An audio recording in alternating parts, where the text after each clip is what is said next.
asquerosidad, comieron humanos. Yo no estaba enterada de nada. Yo le, o sea, no sé si la toqué, pero que habían comido humanos. ¡Humanos! Fue la carne humana. 2009 সালে একটি ঘটনা। এই যে মেয়েটি দেখেছেন না, মেক্সিকোর একটি হোটেল থেকে সে চিৎকার করে বের হচ্ছে এবং বের হয়ে সেখানে বলেছে ডিসগাস্টিং, খুবই অমানবিক, খুবই ভয়ঙ্কর। এরা মানুষের মাংস খাচ্ছে, আপনারা বুঝতেও পারবেন না, আপনারা ভাবতেও পারবেন না ভেতরে কি হচ্ছে। এরা মানুষের মাংস খাচ্ছে, মানুষের, এবং এরা মানুষের মাংসগুলোকে স্মেল করছে। আমি ভাবতেও পারি না এরকম ঘটনা করছে।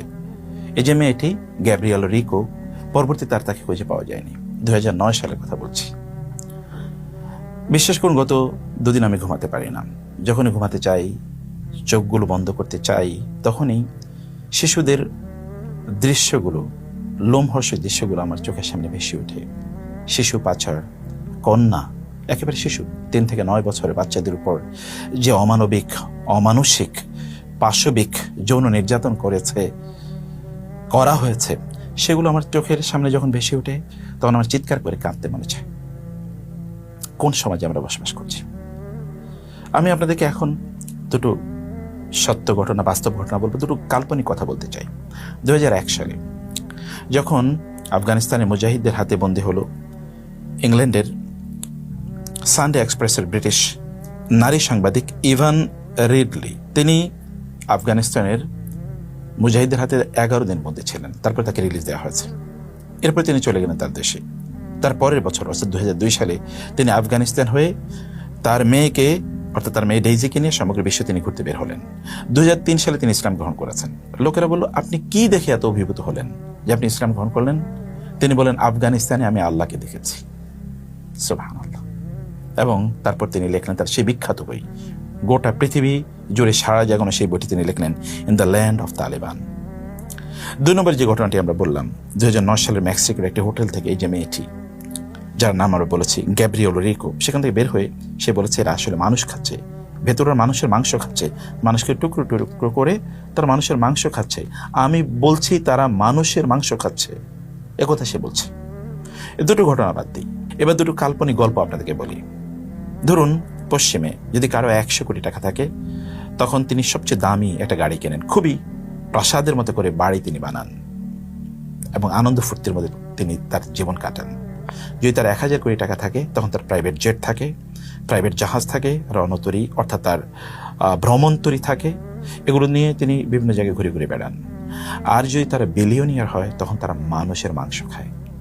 আবার বলছি, তারা মানুষের মাংস খায়, এবং যারা শিশু তাদের মাংস খায়, যারা কন্যা শিশু তাদের মাংস খায়। তারা তাদেরকে কাটে, ফ্রাই করে এবং তাদেরকে বারবিকিউ করে তাদের মাংস তারা খায়। এই দুটো ঘটনার বাইরে আরেকটি কল্পকাহিনী আপনাকে বলি।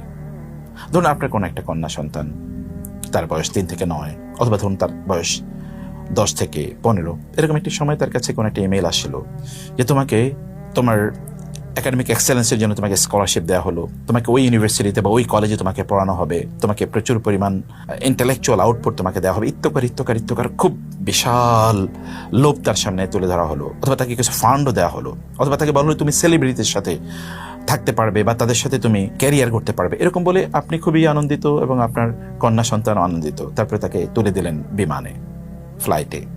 তাকে যখন বিমানবন্দরে নামলো, তখন তাকে পার্সোনাল কোনো একটা জেটে করে তাকে নিয়ে যাওয়া হলো এমন একটা জায়গায়, যেখানে গিয়ে সে দেখলো তার স্বপ্নে সে মানুষগুলো, যাদের কথা সে এতদিন শুনে বড় হয়েছে যে তাদের মতো হতে হবে, তাদের মতো এরকম প্রভাবশালী, সম্পদশালী, ক্রিয়েটিভ, ডায়নামিক হতে হবে, এরকম ইন্টেলেকচুয়াল, সায়েন্টিফিক, মানে এমন কিছু হতে হবে।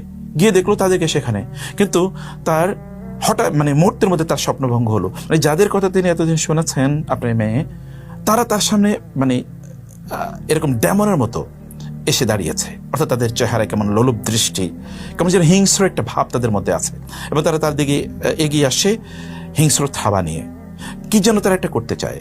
এই মেয়েটি বুঝার আগেই তারা তার উপর ঝাঁপিয়ে পড়লো, তার উপর যৌন নির্যাতন করলো। তাকে তারা এমনভাবে তার উপর নির্যাতন চালালো যেটু মানব ইতিহাসে এরকম নজির খুঁজে পাওয়া খুবই দায়। এই দুটো কল্পকাহিনীর পর এবার আপনাদেরকে আমরা বলি যে সত্যি কি এরকম কিছু ঘটতে পারে? হ্যাঁ, আপনারা যদি জেফ্রি অ্যাপস্টাইন এবং তার স্ত্রী এবং তার সহযোগী ম্যাক্সওয়েলের কথা আপনারা জানেন, যেগুলো আমরা গত কয়েকদিন যাবৎ দেখেছি যে হাজার হাজার নথি ফাঁস হয়েছে তাদের ব্যাপারে, 30 লক্ষ নথিপত্র, 2 লক্ষ প্রায় ফটোগ্রাফি এবং 2000 ভিডিও পাবলিশ হয়েছে, যেগুলোতে এমন ন্যাক্কারজনক, অমানবিক এবং যৌন নির্যাতনমূলক মানে যেটা পাশবিক নির্যাতনমূলক এমন কিছু সিনারিও আছে যেটি আপনি শুনলে আপনার মানে শরীর এর লোমগুলো আপনি দাঁড়িয়ে যাবে। আপনি চিন্তা করতে পারবেন মানুষ কি এরকম কিছু করতে পারে? তারা যেটা করেছে তা হচ্ছে যে অ্যাপস্টাইন মানে জেফ্রি অ্যাপস্টাইন এবং তার স্ত্রী তারা মিলে ফ্লোরিডায় একটা দ্বীপ তারা কিনেছে এবং এটাকে তারা সুরম্য অট্টালিকা দিয়ে মানে অসাধারণ আয়োজন করে তারা রেখে সাজিয়েছে, মনের জন্য দুনিয়ার বেহেশতে বানিয়েছে। কিন্তু তার ভেতরে যখন কোন মানুষ ঢুকে তখন এটা আসলে একটা ভয়ঙ্কর স্যাটানিক এম্পায়ার, একটা শয়তানের একটা রাজত্ব। তারা যা করতো, তার স্ত্রী এবং এই অ্যাপস্টাইন মিলে পৃথিবীর বিভিন্ন জায়গা থেকে, বিশেষ করে আমেরিকা থেকে এবং তার আশপাশের দেশগুলো থেকে, ইউরোপের এবং অন্যান্য দেশগুলো থেকে তারা 3 থেকে 9 বছরের মেয়েদেরকে বিভিন্ন প্রলোভন দেখিয়ে তারা সেখান থেকে নিয়ে যেত এবং পাচার করতো এখানে, অথবা তার চেয়ে একটু বয়স যাদের বেশি, একটু 12, 13, 15 এদেরকে তারা পাচার করতে সেখানে বিভিন্ন প্রলোভন দেখি এবং সেখানে তারা ইনভাইট করতো পৃথিবীর সবচেয়ে প্রভাবশালী লোকদেরকে। যদি আপনি বলেন আপনাদের স্বপ্নের মানুষ, মানে যদি বলি বিল ক্লিন্টন অথবা বিল গেটস, অথবা যদি বলি আমরা ডোনাল্ড ট্রাম্প, যদি এই সকল ব্যক্তিদের নাম বলি, এমনকি যদি বিজ্ঞানী হিসেবে যদি স্টিফেন হকিং এর নাম বলি, অথবা যদি এলন মাস্কের কথা বলি, মানে এই সকল ব্যক্তিরা তারা সেখানে ইনভাইটেড হতো, পৃথিবীর সবচেয়ে প্রভাবশালী রাজনীতিবিদ, অর্থনীতিবিদ, অথবা যারা বুদ্ধিজীবী, জ্ঞানী তাদের ভাষায়, অথবা যারা সেলিব্রিটি, সোশ্যাল মিডিয়া সেলিব্রিটি, অথবা যারা খেলোয়াড় ইত্যকার তাদের সবচেয়ে মানে সঙ্গীত শিল্পীদেরকে তারা সেখানে ডেকে নিয়ে যেত এবং এই সকল শিশুদেরকে তাদের খাদ্য হিসেবে উপস্থাপন করত। আর এরা কি করতো জানেন? এই সকল শিশুদের উপর তারা ঝাঁপিয়ে পড়তো, তাদের উপর যৌন নির্যাতন করত, তাদেরকে তাদের বিভিন্ন ধরনের যেই পাশবিকতা আছে, পাশবিক যেই উল্লাস আছে, এগুলোকে কেন্দ্র করে তারা মেটাতো। এদের উপর তারা ঝাঁপিয়ে পড়তো, শিশুগুলোর উপর, এই যে ভয়ঙ্করী মানুষগুলো, এবং তাদেরকে করে তারা খেত।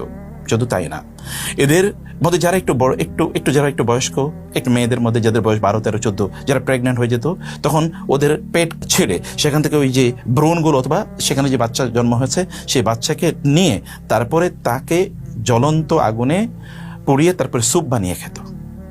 আবার কখনো কখনো এই শিশুদেরকে যৌন নির্যাতনের মুখে বাচ্চাগুলো মারা যেত, তখন তাদেরকে তারা হত্যা করতো, জবাই করতো, মারতো, তাদের মাংসগুলো তারপরে কেটে এরপরে ফ্রাই করে অথবা বারবিকিউ করে তারপরে তারা খেত। কখনো কখনো এমনও হয়েছে যে এই সকল শিশুদের পেটের নাড়িভুড়িগুলো, মানে যখন তারা মারা যেত, নাড়িভুড়িগুলো বের করে ওইখানে যে ময়লা অর্থাৎ পায়খানা থাকতো, এগুলো তারা খুঁটে খেত এবং তারা উল্লাস করতো।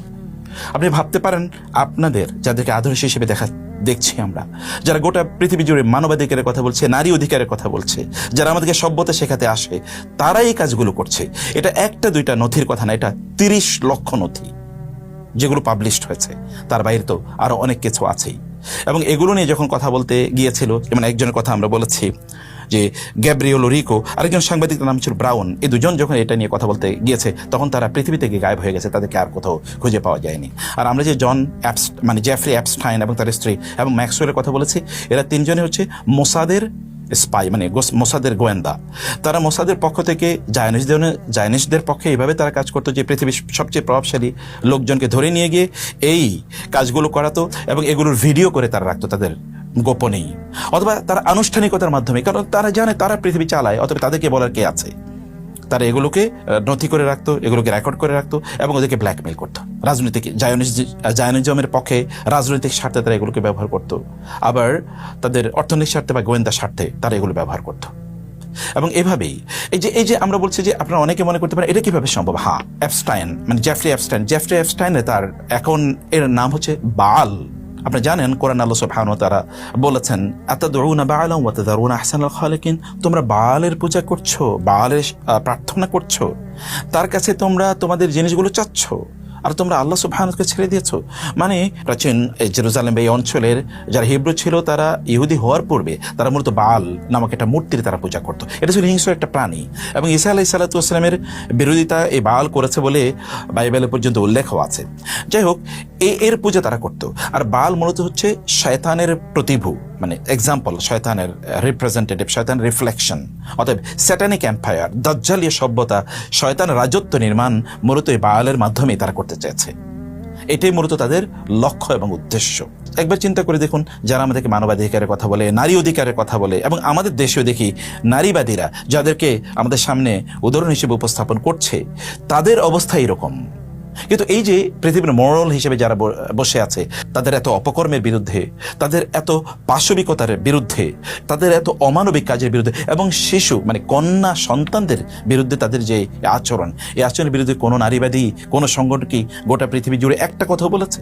তাহলে এই নারীবাদীরা কাদের সার্ভ করে, কাদের ইন্টারেস্ট তারা সার্ভ করে, বা এই নারীবাদীরা আসলে কারা? এরও কি ওই অ্যাবস্টাইন গ্রুপের সদস্য কিনা? এটা একটা বড় প্রশ্ন আমাদের কাছে। আচ্ছা, আপনি একবার চিন্তা করে দেখুন, যদি কোনো আলেম এই কাজটি করতো, কোনো আলেমের বিরুদ্ধে যদি এটা আসতো, অথবা যদি কোনো মাওলানার বিরুদ্ধে, অথবা কোনো বড় ইসলামিক স্কলারের বিরুদ্ধে যদি এটা আসতো, তাহলে এখন ডোনাল্ড ট্রাম্পটা কি করতে বলেন তো? ওয়েস্ট কি করতো? অথবা এই নারীবাদীরা, আমি যাদেরকে বলি নেড়িবাদী, এই নেড়িবাদীরা কি করতে বলেন তো? তারা তখন চিৎকার চেঁচামেচি করে গোটা পৃথিবী উল্টিয়ে দিত না?